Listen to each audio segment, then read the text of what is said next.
Welcome back to our series of videos on completing your dissertation. Today, we thought we'd talk about Chapter 2. This is typically called your lit review, or technically your literature review. This is where you give the background of the literature, showing the reader you understand where your topic came from, and where you develop your gap in the literature, which gives you the basis for doing your study. So, diving right in, where do we start? Well, where we start in every single chapter, with an introduction.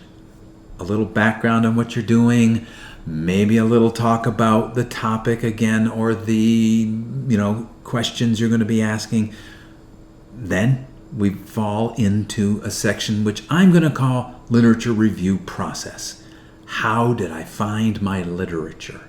This is a topic, and not a topic, but a section that's come into dissertations probably more popularly in the last 10 years, where you explain, hey, where did I find my literature?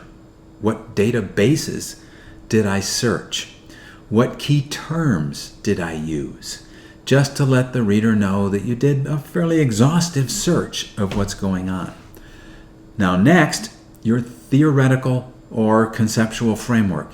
Yes, you developed this or presented it in Chapter 1, but this is where you really go deep into it.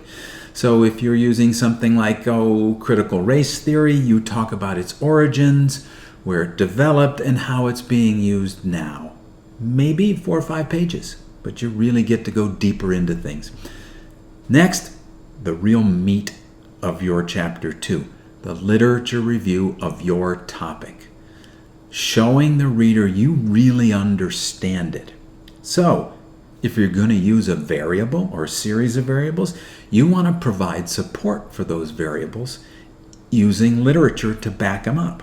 So, if age is an important variable, then you want to see that age was important and other people have used it and developed it. Or potentially, that there is a disagreement on whether age or any other variable is important, because that can give you more of a foundation or reason for doing that study. The idea here is to go from broad to narrow. Let's go even historically to now, but start with the breadth of the topic and narrow it down as close as you can to your field and your area and your specific questions, and showing where it hasn't been done, giving that gap in the literature.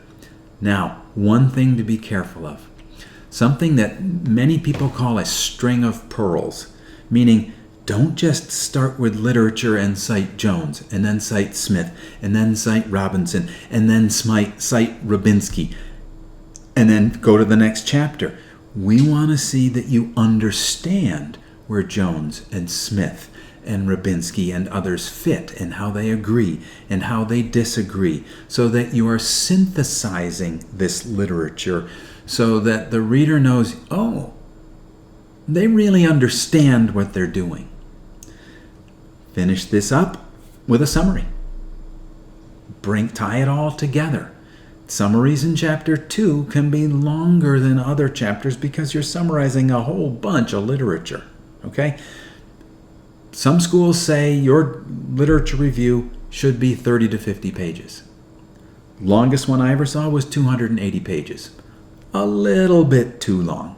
Shortest one I ever saw was 8 pages. A little bit too short. Somewhere you have to let your committee know that you are really understanding the topic and have covered the breadth. Now, if you're looking for more information, other topics, go to our website, beyondphdcoaching.com, and if you're interested, sign up for our free mini course on helping you complete your dissertation faster. And as always, good luck.